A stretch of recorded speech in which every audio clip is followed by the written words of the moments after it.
Samsung की तरफ से नेक्स्ट जनरेशन Exynos 2100 जैसे पावरफुल चिपसेट के लॉन्च जाने के बाद में 2021 के फ्लैगशिप प्रोसेसर की लिस्ट में एक और नाम जुड़ चुका है, जिसे आप 2021 के ज़्यादातर फ्लैगशिप स्मार्टफोन में देखने वाले हो।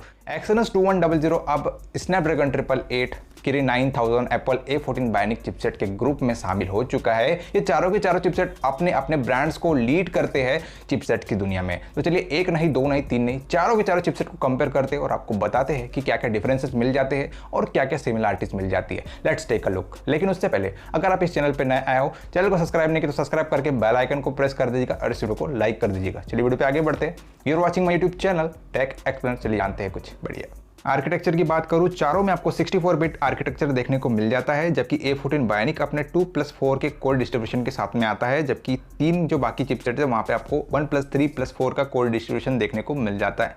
फैब्रिकेशन प्रोसेस की बात करूं, चारों के चारों चिपसेट आपको 5nm EUV प्रोसेस पे बने हुए मिल जाते हैं। मतलब चारों के चारों बने हैं लेटेस्ट फैब्रिकेशन प्रोसेस पे। जो इनके बीच में सबसे पहली सिमिलरिटी है, सैमसंग और TSMC की नई मैन्युफैक्चरिंग टेक्नोलॉजीज की वजह से छोटे छोटे ट्रांजिस्टर बनने लगे हैं, जिससे इन चारों के अंदर हमें बेहतर डेंसिटी और अच्छी खासी एनर्जी एफिशिएंसी मिलती है और इसका सीधा एडवांटेज आपके डिवाइस के परफॉर्मेंस और बैटरी लाइफ को लेके मिलेगा। CPU की अगर मैं बात करूं दोस्तों, Exynos 2100 के अंदर आपको पहला परफॉर्मेंस कोर मिल जाता है Cortex X1 का, जिसकी फ्रीक्वेंसी आपको 2.9 गीगाहर्ट्ज की मिल जाती है। बाद में आपको 3 मिड परफॉर्मेंस कोर मिलते हैं Cortex A78 की, जिसकी फ्रीक्वेंसी आपको 2.8 गीगाहर्ट्ज की मिल जाती है। आखिरी में आपको 4 एफिशिएंसी के लिए कोर मिल जाते हैं Cortex A55 के, जिसकी फ्रीक्वेंसी आपको 2.2 गीगाहर्ट्ज की मिल जाती है। स्नैपड्रैगन 888 की अगर मैं बात करूं तो यहाँ पे आपको पहला हाई परफॉर्मेंस कोर मिलता है Cortex X1 का, जहाँ पे आपको फ्रीक्वेंसी मिल जाती है 2.84 गीगाहर्ट्ज की। बाद में आपको 3 मिड परफॉर्मेंस कोर मिलते हैं Cortex A78 के, जिसकी फ्रीक्वेंसी आपको 2.4 गीगाहर्ट्ज की मिल जाती है। बाद में आपको 4 एफिशिएंसी के लिए कोर मिलते हैं Cortex A55 की, जिसकी फ्रीक्वेंसी आपको 1.8 गीगाहर्ट्ज की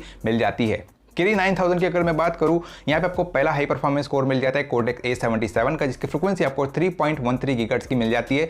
बाद में आपको 3 मिड परफॉर्मेंस कोर मिलते हैं Cortex A77 के, जिसकी फ्रीक्वेंसी आपको 2.54 गीगाहर्ट्ज की मिल जाती है। आखिरी में आपको 4 एफिशिएंसी के लिए कोर मिलते हैं Cortex A55 के, जिसकी फ्रीक्वेंसी आपको 2.05 गीगाहर्ट्ज की मिल जाती है। A14 बायोनिक की अगर मैं बात करूं, यहाँ पे आपको 2 हाई परफॉर्मेंस कोर मिल जाते हैं फायरस्ट्रॉम कोर, यहाँ पे आपको फ्रीक्वेंसी मिलती है 2.99 गीगाहर्ट्ज की। बाद में आपको 4 एफिशिएंसी के लिए कोर मिल जाते हैं आइस्ट्रॉम कोर्स, जहाँ पे आपको फ्रीक्वेंसी मिल जाती है 1.8 गीगाहर्ट्ज की। One of the most obvious point of comparison is between the CPU setup in the Exynos 2100 and Snapdragon 888।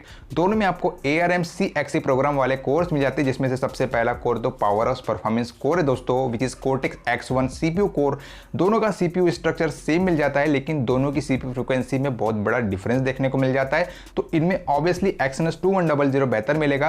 अब आगे बचता है किरिन 9000 और A14 बायोनिक। तो CPU परफॉर्मेंस में ऑलरेडी किरिन 9000 लास्ट नंबर पे रहेगा, क्योंकि इसमें Cortex A77 कोर यूज हुआ है, जो कि एक लेटेस्ट कोर नहीं है।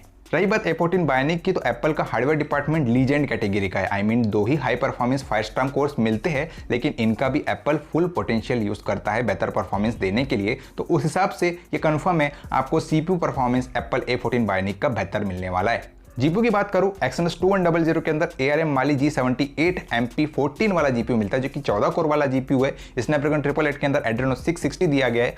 किरिन 9000 के अंदर ARM Mali G78 दिया गया है, जो कि 24 कोर वाला GPU है। A14 बायोनिक के अंदर एप्पल का 4 कोर वाला GPU प्रोवाइड किया गया है। अब GPU में Exynos 2100 के अंदर सैमसंग क्लेम करता है 40% GPU बूस्टिंग का, और इस GPU में पिछले 11 कोर वाले Mali G77 GPU के कंपेयर में अच्छे खासे इंप्लीमेंट्स देखने को मिल जाते हैं, लेकिन ये काफ़ी कम है किरिन 9000 के 24 कोर वाले Mali G78 GPU के सामने। क्योंकि Huawei अपने इस GPU के साथ में 52% बेहतर परफॉर्मेंस क्लेम करता है स्नैपड्रैगन 865 प्लस के कंपेयर में, लेकिन कहानी यहीं पे खत्म नहीं होती है दोस्तों। स्नैपड्रैगन 888 में 35% GPU बूस्ट मिला हुआ है स्नैपड्रैगन 865 के कंपेयर में, जो कि स्नैपड्रैगन 888 को Exynos 2100 और किरिन 9000 के सामने स्टैंड आउट करता है। रिमेनिंग रहता है A14 बायोनिक। तो यहाँ एप्पल ने अपना खुद का 4 कोर वाला GPU यूज किया है। इसका परफॉर्मेंस और स्नैपड्रैगन 888 का GPU परफॉर्मेंस एकदम सेम मिलता है। GPU में स्नैपड्रैगन 888 और A14 बायोनिक दोनों ही बेहतर मिल जाते हैं। रैम और स्टोरेज की बात करो दोस्तों, स्नैपड्रैगन 888, Exynos 2100 और किरिन 9000 तीनों के अंदर आपको क्वाड चैनल देखने को मिलते हैं और LPDDR5 का सपोर्ट मिल जाता है, जहाँ पे आपको फ्रीक्वेंसी मिल जाती है 2750 मेगाहर्ट्ज की Exynos 2100 और किरिन 9000 में, जबकि स्नैपड्रैगन 888 के अंदर 3200 मेगाहर्ट्ज की CPU फ्रीक्वेंसी मिलती है। बाकी की चीजें आपको एकदम सेम टू सेम मिल जाती है।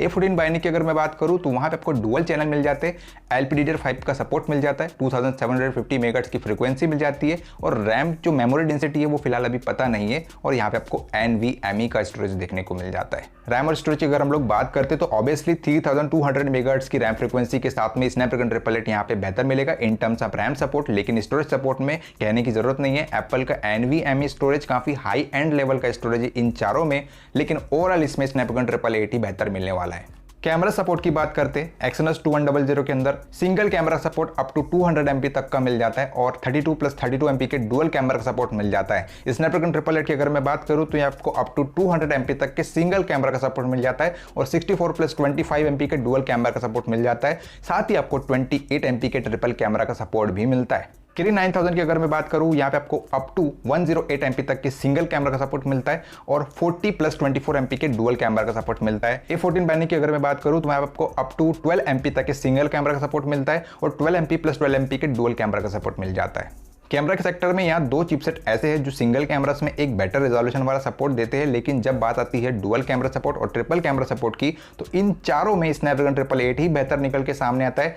कैमरास में बिना किसी प्रॉब्लम के स्नैपड्रैगन 888 बेहतर मिल जाएगा। वीडियो सपोर्ट की बात करो दोस्तों, Exynos 2100 के अंदर 4320 pixels 8K UHD video recording का सपोर्ट 60 FPS पे मिलता है और 2160 pixel 4K UHD video recording का सपोर्ट 120 FPS पे मिल जाता है। स्नैपड्रैगन 888 की अगर मैं बात करूं तो यहाँ पे आपको 4320 pixels 8K UHD video recording का सपोर्ट 30 FPS पे मिलता है और 2160 pixels 4K UHD video recording का सपोर्ट 120 FPS पे मिल जाता है। इसके अलावा आपको 1080 pixels full HD plus video recording का सपोर्ट 240 FPS पे मिलता है और 720p HD plus video recording का सपोर्ट 960 FPS पे मिल जाता है। Kirin 9000 की अगर मैं यहाँ पे बात करूँ तो यहाँ पे आपको up to 2160 pixels 4K recording का सपोर्ट 60 FPS पे मिलता है और Apple A14 Bionic के अंदर 4K HDR वीडियो रिकॉर्डिंग का सपोर्ट 60 FPS पे मिलता है। वीडियो सपोर्ट में दोस्तों एक बात तो तय है, मुकाबला Exynos 2100 और स्नैपड्रैगन 888 के बीच में देखने को मिल रहा है। यहाँ पे दोनों में 8K रिकॉर्डिंग का सपोर्ट मिल जाता है, लेकिन 60 FPS पे 8K रिकॉर्डिंग सपोर्ट देता है Exynos 2100, which means smoother video recording के लिए Exynos 2100 वीडियो सपोर्ट में बेहतर मिलने वाला है। डिस्प्ले सपोर्ट की बात करो दोस्तों, Exynos 2100 के अंदर 4K डिस्प्ले का सपोर्ट 120 हर्ट्ज पे मिलता है और QHD प्लस डिस्प्ले का सपोर्ट 144 हर्ट्ज पे मिल जाता है। स्नैपड्रैगन 888 के अंदर 4K डिस्प्ले का सपोर्ट 60 हर्ट्ज पे मिलता है और QHD प्लस डिस्प्ले का सपोर्ट 144 हर्ट्ज पे मिल जाता है। Kirin 9000 की अगर मैं बात करूं, यहाँ पे आपको 4K UHD डिस्प्ले का सपोर्ट मिल जाता है और एप्पल के A14 Bionic में 4K HDR डिस्प्ले का सपोर्ट मिल जाता है। डिस्प्ले सपोर्ट के मामले में यहाँ पे स्नैपड्रैगन 888 और Exynos 2100 के बीच में एक बार फिर से कंपटीशन देखने को मिल रहा है, जहाँ पे हायर रिफ्रेश रेट पे 4K रिजोल्यूशन वाला सपोर्ट Exynos 2100 में मिल जाता है। हालांकि QHD प्लस रिजोल्यूशन वाला सपोर्ट दोनों में सेम है, लेकिन ओवरऑल डिस्प्ले सपोर्ट Exynos 2100 में बेहतर मिलेगा। कनेक्टिविटी की बात करूँ, Exynos 2100 के अंदर आपको इंटीग्रेटेड 5G मॉडेम मिल जाता है, जहाँ पे आपको डाउनलोडिंग की स्पीड 7.3 Gbps तक की मिल जाती है और अपलोड स्पीड 3.67 Gbps तक की मिल जाती है। स्नैपड्रैगन 888 के अंदर आपको मिल जाता है स्नैपड्रैगन की तरफ से X60 5G मॉडेम, जहाँ पे आपको डाउनलोडिंग की स्पीड 7.5 Gbps तक की मिल जाती है और अपलोड स्पीड 3 Gbps तक की मिल जाती है। Kirin 9000 में आपको Balang 5000 इंटीग्रेटेड 5G मॉडेम मिलता है, जहाँ पे आपको डाउनलोडिंग की स्पीड 6.5 Gbps की मिल जाती है और अपलोड स्पीड 2.3 Gbps तक की मिल जाती है।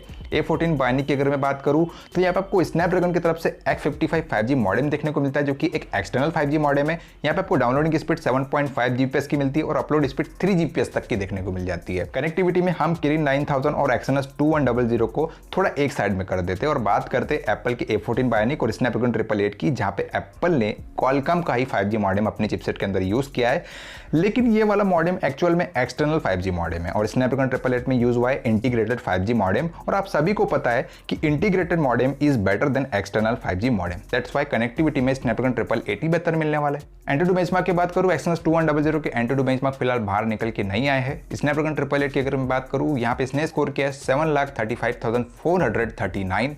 Kirin 9000 की अगर मैं बात करूं, इसने यहाँ पे स्कोर किया 6,93,605, जबकि एप्पल के A14 Bionic ने स्कोर किया 5,72,333। Geekbench स्कोर की बात करूं, Exynos 2100 सिंगल कोर पे स्कोर किया 1089, जबकि मल्टी कोर पे इसका स्कोर रहा था 3963। स्नैपड्रैगन 888 ने सिंगल कोर पे स्कोर किया है 1135, जबकि मल्टी कोर पे इसका स्कोर रहा था 3794। Kirin 9000 ने सिंगल कोर पे स्कोर किया है 1020, जबकि मल्टी कोर पे इसका स्कोर रहा था 3710। एप्पल के A14 Bionic ने स्कोर किया सिंगल कोर में 1578, जबकि मल्टी कोर पे इसका स्कोर रहा था 3831। मतलब आप सिंगल कोर में A14 Bionic को बेटर समझिएगा और मल्टी कोर पे Exynos 2100 को बेहतर समझिएगा।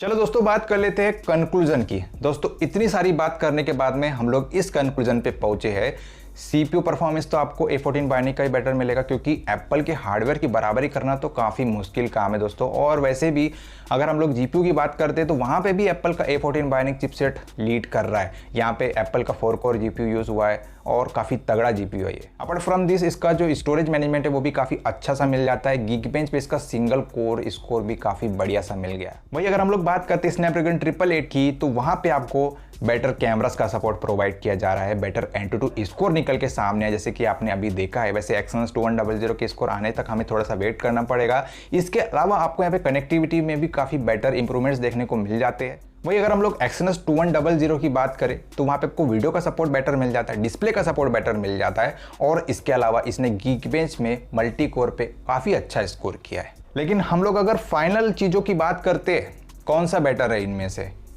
तो यहाँ पे ऑब्वियसली A14 बायोनिक चिपसेट बेहतर निकल के सामने आता है, क्योंकि जो मेन चीज़ें होती है ना दोस्तों, वो होता है GPU एंड CPU, और इसमें A14 बायोनिक की कोई भी बराबरी नहीं कर सकता अभी फिलहाल के टाइम पे।